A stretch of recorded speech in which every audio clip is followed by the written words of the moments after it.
This is Edward and welcome to my new YouTube channel. Today I'm going to talk about MATLAB and engineering technology. So what is MATLAB? Well, MATLAB, or Matrix Laboratory, was a program that was developed in the late 1970s by Yves Monnier as essentially an alternative to Fortran for his students. And it is currently used by over 3 million students, professors, and researchers worldwide. So why do engineering technologists prefer MATLAB? Well, it is simple to learn compared to other languages. It is fast to execute, so good for quick prototyping. And it is capable of plotting graphs, even in the 3D scale, like the one you see here. So what is the purpose of this video? Well, it's to teach you the basics of MATLAB, basic arithmetic, matrices, 2D and 3D modeling, and also to show you how this stuff can be applied to engineering. In this part, I'm going to show you the basics of MATLAB. First, let's start with basic arithmetic. Let's assume that A equals 1, B equals 2. Now, we all know that A plus B equals to 3. A minus B, we know that too. We know that too. We also know that. Wait, that was wrong. And what you also might want to know is that you can change the variables. Like you can change it to B equals to 4. You can change them to each other.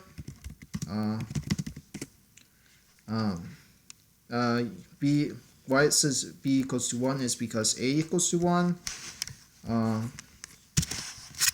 And it operates by PEMDAS, so A equals 4 times 3 divided by 6. And there's a lot more signs like EXP you can know as you get more experience with MATLAB, but that's all for the basics. Let's get started with matrices now. So let's say that matrix C is 1, 1, 1, and now we've created our first matrix. And there's another type of matrix, which I'll show here. 1, semicolon, 1, semicolon, 1. And here's another matrix. Now, if you do C times D, and this might come easy for you, people who have experience with matrices, this will end up to be 3. Now, you might be wondering, how do we do multiple 9s of matrices? Well, it's pretty simple actually. E equals to 1, 2, 3, semicolon, 4, 5, 6, semicolon, 7, 8, 9, semicolon, and why not? There you have it. And of course you can do C times E, and there. What you also might want to know is that you can do C plus, wait, let's use different variables this time to get the point straight. 4, 7, 9, and H is 8, 6, 1. And let's do H dot plus G. And you might be wondering what this means, and let me show you. So what it means is that H, which is 8, times 4 equals 32. 6 times 7 is 42, and so on and so forth. And what you can also do is H divided by, actually yes, H divided by g equals this much, since h 8 divided 4, and you basically know that right now. You can also do h dot g, yeah. Wait, why isn't there any like oh yeah, there is one. Sorry. There are also many more you can choose from, as you can see over here. But since I'm just teaching you the basics, you don't have to know this. So yeah, let's move on. Okay, so the final and last part of our tutorial will cover 2D and 3D graphing. So let's start with 2D graphing first. X equals 0, 1, 10. Now what do you think this means? Well, let me show you. The 0 and the 10 in the beginning and end are the minimum and the maximum values, while the 1 in the middle is 0, 1, 2, 3, 4, 5, 6, 7, 8, 9, 10, the gap between them. So yeah, let's find the function too. Let's say that x is y is x squared, and yeah, the result is what you expect. So now let's plot the points. Plot x, y, and if you want to get all fancy with this, you can say x enable x, y enable y, title y versus x, and grid on. And there you go. There's your title, your y and your x, and of course your parabola that was expected of you. Now let's move on to 3D graphing.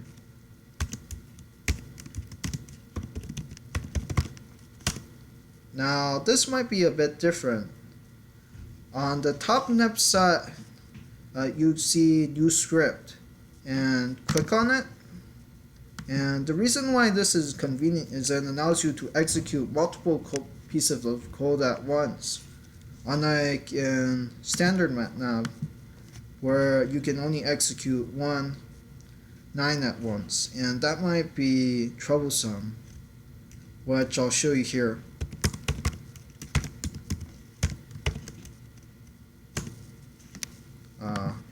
And also x.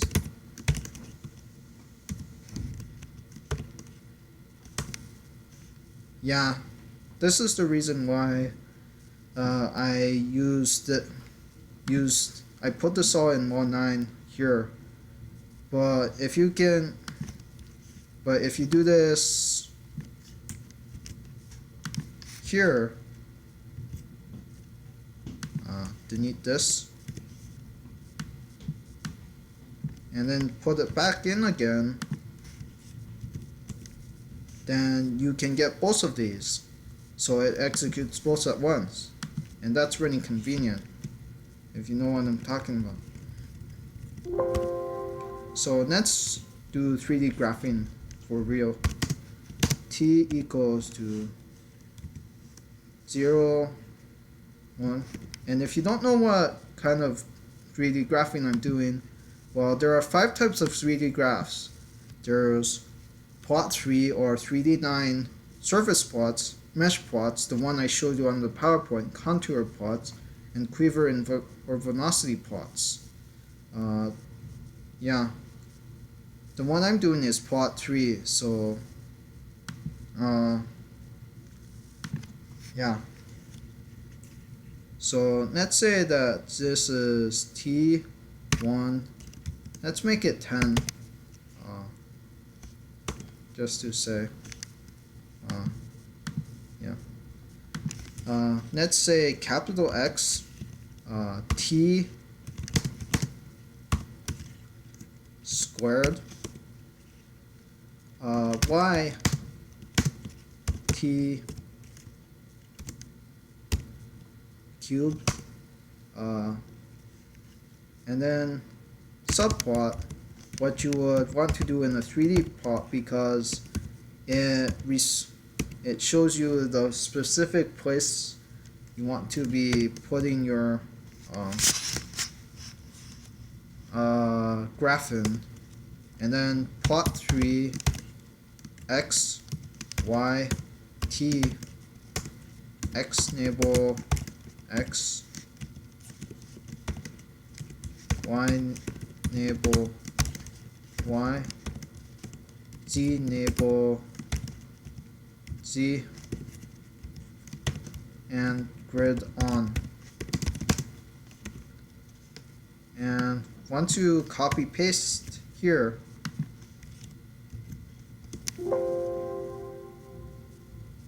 oh yeah, I forgot to use plot plot 3. Stupid mistakes like that. And there you go. There's a 3D plot, your X, Y, and Z here. Okay, now let's talk about engineering. Okay, to solve this problem, we have to first go into new script and enable our givens. We know that h equals 20 inches, width equals 10 inches, and length equals 15 inches.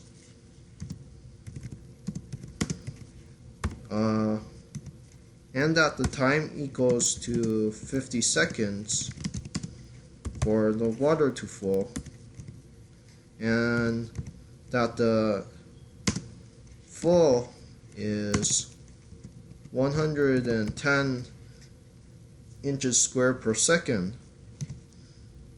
And now we want to figure out the volumes for each of these. So the volume of the cube, of course, is H times W times L, while the volume of water is F times T. And now if we copy and paste this here, we get a volume of a cube is 3000 inches squared, while the final volume of water is 550 inches squared. So since volume of water is higher than volume of a cube, that means the tank did overflow. So that concludes the engineering part. So here's the conclusion to my video. Now remember, this is my first video, so I apologize for the lackluster quality, but I promise that as I get more experience, my videos will get better over time. Be sure to comment or like, and goodbye.